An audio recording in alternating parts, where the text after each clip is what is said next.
Je crois qu'une des choses les plus étonnantes au sujet de recevoir Christ comme votre sauveur est qu'il vient vivre en vous. Vous devenez la demeure de Dieu.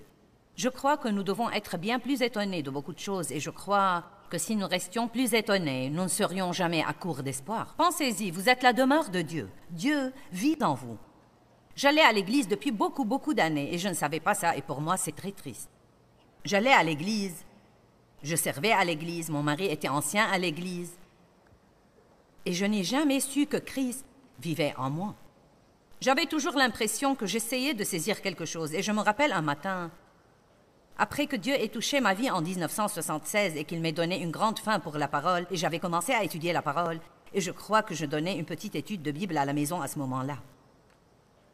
Un matin, je priais, je me peignais dans la salle de bain et j'ai dit « Dieu, j'ai toujours l'impression que j'essaye de te saisir et je ne peux pas tout à fait y arriver. » Et je me rappelle que le Seigneur m'a dit « Tu cherches à l'extérieur, tu dois chercher à l'intérieur. » Vous voyez, je n'ai pas vraiment compris ça, que Dieu était aussi proche de moi que mon souffle et qu'il voulait avoir une étroite communion avec moi et que je n'avais pas besoin d'aller le trouver, qu'il était toujours là et qu'il dit « Je ne te laisserai point et je ne t'abandonnerai point. » Quand vous recevez Christ, vous le recevez comme votre sauveur, votre ami, votre père, et tout ce dont vous avez besoin vient demeurer en vous en même temps. Et comme je l'ai déjà dit, nous vous avons parlé ce soir de donner votre vie à Christ, et je crois que c'est très important. Je crois que tant de gens pensent que le christianisme est « je crois en Jésus et je vais à l'église ». Je crois en Jésus et je vais à l'église, et j'essaye d'être bon. Tant et tant de gens essayent d'être bons. Ils croient qu'il s'agit d'essayer d'être bon. Et vous dites, Joyce, nous ne sommes pas censés essayer d'être bons. Le point essentiel, c'est que vous pouvez essayer jusqu'à ce que vous mouriez. Et vous ne pourrez toujours pas être bon à moins que la bonté elle-même ne vive en vous. Nous n'avons pas de bonté sans lui. Dieu seul est bon. Et avant qu'il ne vienne nous changer et nous transformer de l'intérieur, et qu'il ne nous donne une nouvelle volonté, même si nous nous débrouillons pour faire quelque chose d'un peu bon, ce serait ce que la Bible appelle une œuvre de la chair. Et ce ne serait toujours pas agréable à Dieu, car le seul moyen de lui être agréable est par Christ. Tout doit être par lui. Dieu est le centre de l'être du croyant. Il doit être notre centre. Il doit être le centre de tout ce que nous faisons. Laissez-moi vous dire quelque chose. Dieu ne veut pas que vous le mettiez dans une petite boîte et le sortir pour 45 minutes ou 1 heure le dimanche matin. Il veut être à la tête de toute la maison. Il veut être impliqué dans tous les aspects de votre vie. Il veut devenir un avec vous. Vous êtes en lui et il est en vous. Jésus dit des choses étonnantes. Il dit « Moi et le Père sommes un ». Et vous diriez « Oui, mais c'était Jésus ». Mais vous devez vous rappeler qu'il a revêtu l'humanité et qu'il est venu sur terre et qu'il était essentiellement un homme rempli de Dieu, comme nous pouvons l'être quand nous recevons Christ comme notre Sauveur. Il n'était pas obligé de faire ce qu'il a fait, mais il est venu ici-bas et l'a fait pour nous. Il a pris nos péchés, il a payé notre pénalité, il a souffert dans son humanité, il a expérimenté la tentation. Il a traversé tout ce que nous traversons sans commettre de péché. Par conséquent, il était qualifié pour mourir sur la croix et condamner le péché dans la chair pour qu'elle n'ait plus de pouvoir sur nous. Il dit « Moi et le Père sommes un ». Et écoutez ceci, je ne dis que ce que j'entends mon père dire. J'ai encore un long chemin à faire. Quelqu'un d'entre vous a dit aujourd'hui quelque chose que Dieu n'a pas dit et ne dirait pas. Je ne fais que ce que je vois mon père faire, a-t-il dit. Oui, tu as dit juste, Sir Joyce. Mon Seigneur, je veux que vous preniez ça au sérieux ce soir. C'est drôle en un sens quand je dis « Est-ce que quelqu'un a dit quelque chose aujourd'hui que Dieu ne dirait pas ?» Et nous savons tous que nous avons probablement fait ça, mais je voudrais que nous prenions la chose au sérieux et que nous disions « J'ai fait ça, mais je voudrais arriver au point où je ne le fais pas. » Je veux devenir un avec Dieu. Je veux ressembler davantage à Dieu. Je veux communiquer avec lui tout le temps. Je veux savoir. Je veux être vraiment consciente qu'il vit en moi. Je veux que nous soyons imprégnés de cette réalité et que nous sachions immédiatement, Dieu est en moi, je n'ai pas besoin d'aller le trouver. Il n'est pas parti parce que j'ai fait une erreur ou que j'ai fait quelque chose de mauvais. Il est ici tout le temps. Regardons Jean chapitre 17, 10. Nous te rendons grâce, Père, pour la parole ce soir et nous savons qu'elle va changer des vies. Amen. Tout ce qui est à moi est à toi. Jésus prie sa célèbre prière dans Jean 17 et dit « Tout ce qui est à moi est à toi, et ce qui est à toi est à moi. » À quel stade en sommes-nous pour être capables de dire « Tout ce qui est à moi est à toi » ? Nous aimons la deuxième moitié. Je parie que je pourrais vous la faire confesser très vite. Tout ce qui est à Dieu est à moi. Oui! Mais Jésus a commencé par dire, tout ce qui est à moi est à toi. Mes pensées, mes attitudes, mes possessions, mon cœur, ma maison, mes divertissements. Tout ce qui est à moi est à toi. J'espère que vous êtes venus ce soir le cœur ouvert, prêt à grandir, car à dire vrai, ça ne sert à rien de faire ça. Hein? Si tout ce que nous allons faire, c'est d'applaudir et de voir la dame à la télé et de rentrer à la maison sans changer. Je serais en train de gaspiller mon temps et je ferais mieux de rentrer à la maison à ce stade de ma vie et de verser mes petits-enfants.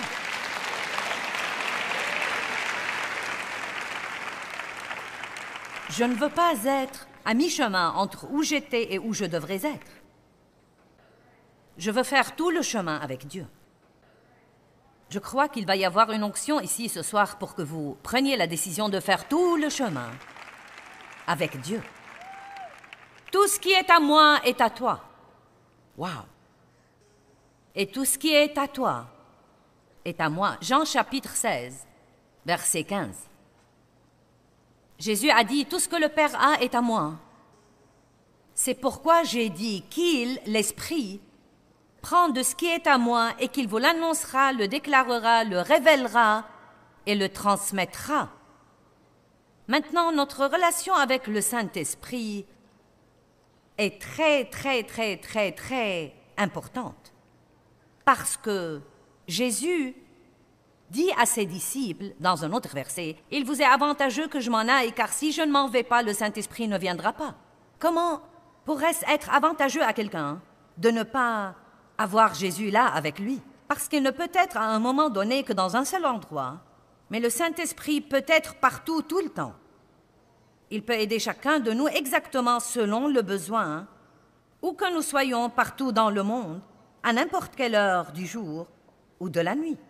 Et il prend ce que Jésus a acheté avec son sang du Père et il nous le révèle, il nous enseigne la parole pour que nous sachions ce qui nous appartient. Il nous enseigne la parole. Ne croyez pas que vous pouvez apprendre la parole parce que vous l'étudiez. Le Saint-Esprit doit vous enseigner la parole. Il doit vous révéler la parole. Je n'ai rien à vous dire ce soir qui vaille votre voyage ici si le Saint-Esprit ne met pas son onction dans les paroles que je dis.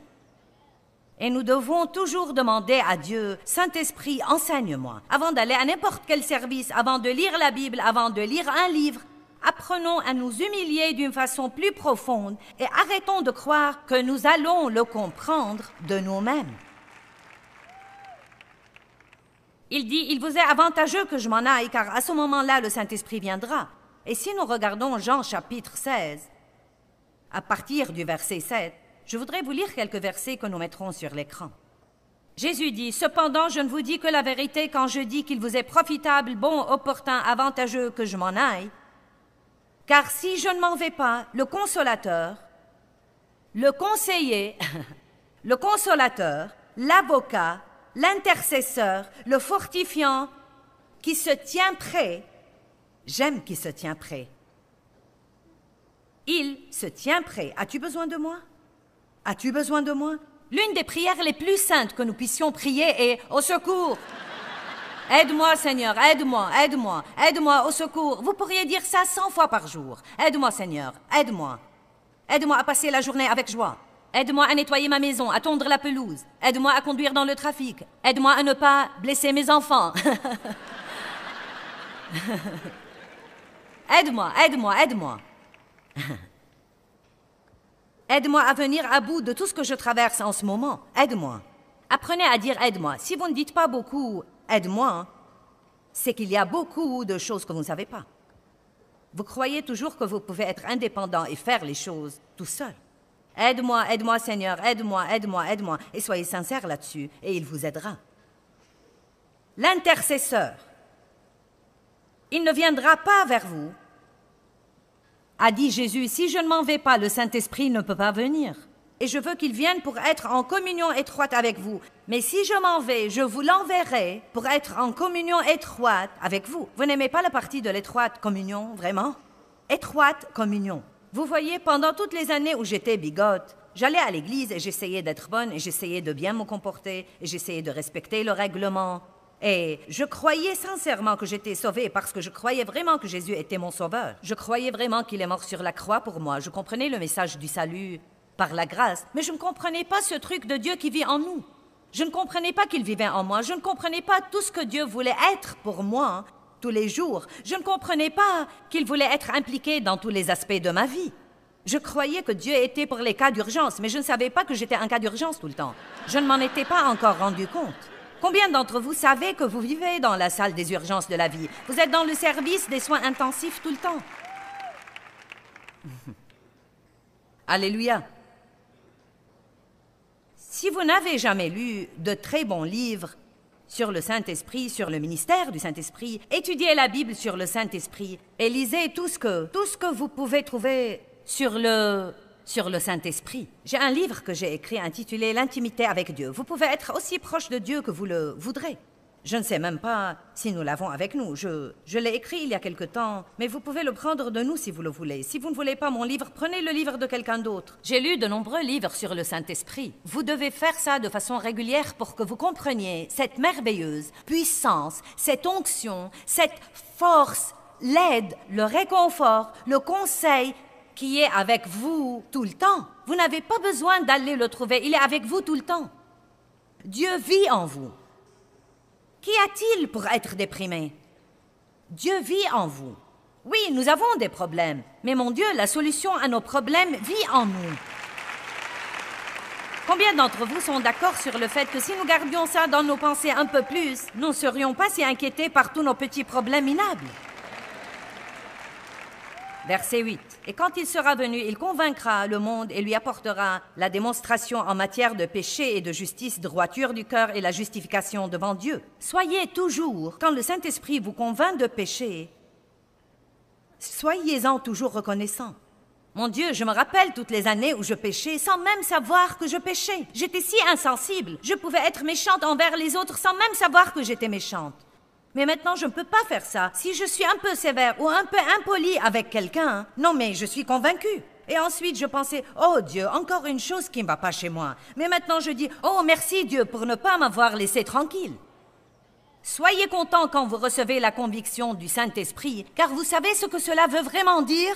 Cela veut dire qu'il vous aime trop pour vous laisser tranquille. Cela veut dire qu'il vous aime trop pour vous laisser comme vous êtes. Il se consacre à vous aider à être un avec Dieu. Au cas où vous ne le savez pas, j'aime prêcher ce message. Quand j'ai étudié pour le préparer, j'étais tellement excitée que je n'ai pas pu rester dans ma chambre. Il y a une puissance dans la parole de Dieu. Bien. Verset 9. En matière de péché, parce qu'il ne croit pas en moi et n'ont pas confiance en moi, il vous enseignera en matière de justice et justification devant Dieu, parce que je vais au Père et que vous ne me verrez plus. Il vous enseignera en matière de jugement, parce que le prince de ce monde, Satan, est jugé et condamné, et la peine contre lui est déjà prononcée. J'ai encore beaucoup de choses à vous dire, mais vous ne pouvez les supporter maintenant, ou les prendre sur vous, ou les saisir. Maintenant, j'aime ce ministère du Saint-Esprit. Il sait quand traiter avec quoi. Et quand nous courons aux gens pour nous aider, ils ne savent pas ça. Parfois, les gens peuvent plonger dans vos problèmes trop vite et essayer de vous montrer des choses pour lesquelles vous n'êtes même pas prêt spirituellement, mais le Saint-Esprit ne fait pas ça. Il sait exactement quand traiter avec quoi dans votre vie. D'autres pourraient dire « Je n'arrive pas à croire que tu as fait ça. Je n'arrive pas à le croire. » Et vous ne comprenez pas. Parce que le Saint-Esprit ne vous l'a même pas révélé. Et je crois que parfois les gens doivent nous laisser tranquilles. Ils ne doivent pas nous dire tout ce que nous devons faire pour leur faire plaisir, pour pouvoir être un bon petit membre d'Église. Ils doivent prier pour nous, pour que nous laissions le Saint-Esprit s'occuper de nous. Je ne veux pas dire que nous ne devons jamais prendre une correction des autres. Je ne veux pas du tout dire ça. Mais je veux dire que nous devons commencer à nous fier à Dieu pour faire son travail en nous et nous fier à Dieu pour avoir les solutions dans notre vie. Et vous m'avez déjà entendu dire ça. Quand vous avez un problème, n'allez pas au téléphone, allez au trône.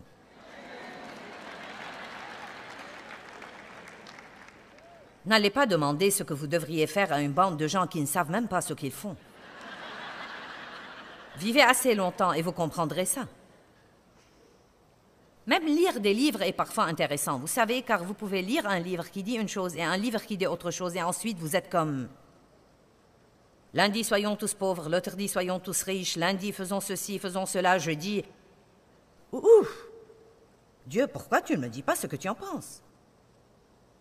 Bien, donc il dit ensuite, il vous enseignera toute la vérité, il vous conduira, vous mènera et vous guidera dans toute la vérité. Et je prie que le Saint-Esprit utilise ma bouche ce week-end pour vous guider vers un peu plus de vérité pour votre vie. Pour être dans l'union avec Dieu, un mot que nous ne connaissons pas très bien. Cela veut dire être un avec lui, être d'accord avec lui, être dans l'union, dans la pensée, les paroles, les motifs, les actes et les désirs. Christ vient demeurer en vous. Le Saint-Esprit vit dans votre esprit et commence à vous mener et à vous diriger du centre de votre être quand vous êtes régénéré. Ceux d'entre vous qui avez reçu Christ ce soir, je peux vous dire maintenant que vous n'allez plus vous sentir à l'aise pour pécher après ce soir. Donc, à certains égards, vous pouvez devenir plus malheureux. Eh bien, c'est la vérité, car vous faites peut-être des choses auparavant et ce n'était pas un problème pour vous, parce que vous n'aviez pas Dieu en vous pour vous convaincre. Maintenant, vous allez dire, pourquoi ça ne m'amuse plus désormais de traîner dans ce bar et de m'enivrer? Hein? Pourquoi donc je n'aime plus ça, vous savez? Et vos amis diront, qu'est-ce qui ne va pas chez toi? Pourquoi tu ne veux plus sortir et faire la fête désormais? Quel est ton problème? Oh oui, tu te crois meilleur que nous maintenant, et ensuite viennent toutes les critiques et le jugement. Mais s'il vous plaît, comprenez ce soir. Tout ce que Dieu nous mène à faire ou à arrêter de faire, et il y a beaucoup de ça dans notre vie. Combien d'entre vous savent qu'il y a beaucoup de ça dans votre vie? Dieu vous mène à arrêter de faire beaucoup de choses et vous mène à faire beaucoup de choses. Dieu vous met avec d'autres personnes que vous n'auriez jamais pensé que vous allez fréquenter. Quand il fait ça, il n'essaye pas de vous enlever quelque chose ou de vous rendre malheureux. Dieu essaye de vous mener à la meilleure vie qui soit. Vous ne savez pas encore que ça va être la meilleure chose pour vous. Car vous savez, bien que les choses nous fassent du mal et nous détruisent, nous pouvons quand même nous y adonner. Combien d'entre vous savent que vous pouvez vous adonner à des relations absolument malsaines et continuer à nouer les mêmes relations encore et encore et encore? Et parfois vous pensez, quel est mon problème? Pourquoi je continue à faire ça? Eh bien, Dieu essaiera de vous en éloigner, mais vous allez éprouver un sentiment de gêne pendant que cette dépendance est interrompue de votre vie, et ensuite, tout à coup, vous allez vous libérer. Et vous pouvez apprendre à nouer des relations bonnes, super, comme il faut. Donc, Dieu fera pour nous beaucoup de bonnes choses comme ça. Christ a un attrait irrésistible.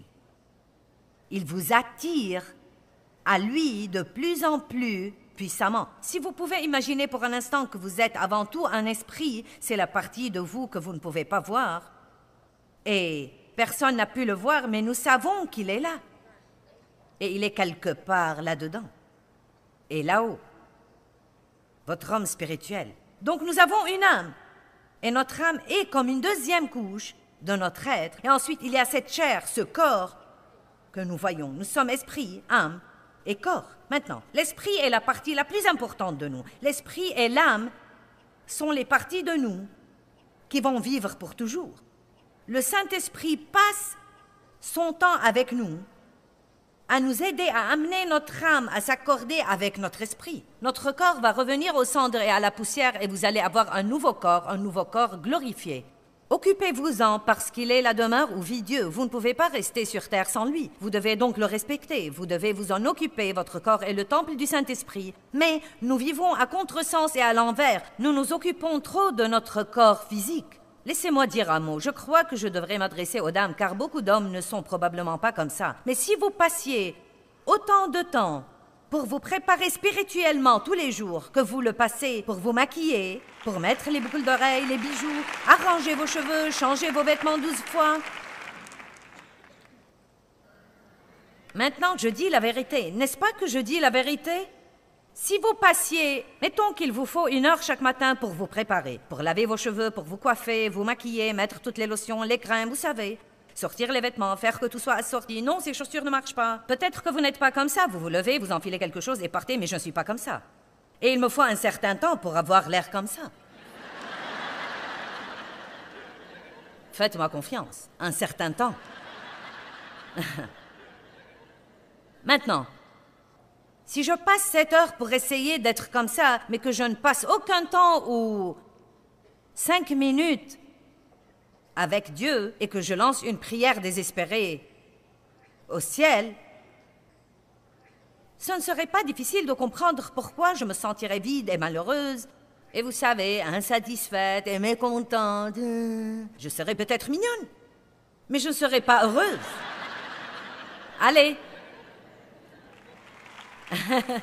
Vous devez comprendre que la partie spirituelle de vous est vraiment plus importante que les parties que vous voyez. Elle est beaucoup plus importante que les parties que vous voyez parce que ce corps va vivre 70, 80, 90 et peut-être 100 ans. Mais après, pouf, parti. Ils reviennent aux cendres et à la poussière. Maintenant, Dieu ressemble à un aimant énorme dans votre esprit. Et constamment, il attire le reste de vous pour venir à lui, le laisser d'être en tête, le laisser être votre guide. Maintenant, l'âme est d'habitude un problème énorme.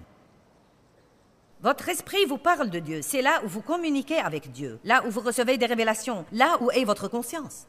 L'âme ne vous dit rien sur Dieu. Votre âme non crucifiée vous parle de vous. C'est vous, c'est votre personnalité. Elle vous dit ce que vous voulez, ce que vous pensez, ce que vous sentez. Vous ne communiquez pas avec Dieu par votre âme, vous communiquez avec vous. Vous vous rencontrez avec vous par votre âme et vous communiquez avec le monde par votre corps. Donc la partie âme de vous, vous pourriez dire, est la partie intermédiaire et elle est extrêmement importante parce que Dieu veut occuper l'âme. Il veut que l'âme s'harmonise et que l'âme devienne un avec l'esprit pour que les deux puissent travailler par votre corps et que le monde puisse voir Dieu par vous. Jésus dit, celui qui m'a vu a vu le Père. Celui qui m'a vu a vu le Père. Eh bien, ceci est arrivé parce qu'il n'avait aucun péché dans son âme. Votre âme vous dit ce que vous voulez, ce que vous pensez et ce que vous sentez. Ce message est intitulé « Je veux, je pense, je sens ». Je veux, je pense, je sens, parce que c'est ce qui se passe à l'intérieur de nous tout le temps. Je veux, je pense, je sens, je veux, je pense, je sens, je veux, je pense, je sens, je veux, je pense, je sens, je veux, je pense, je sens, je pense.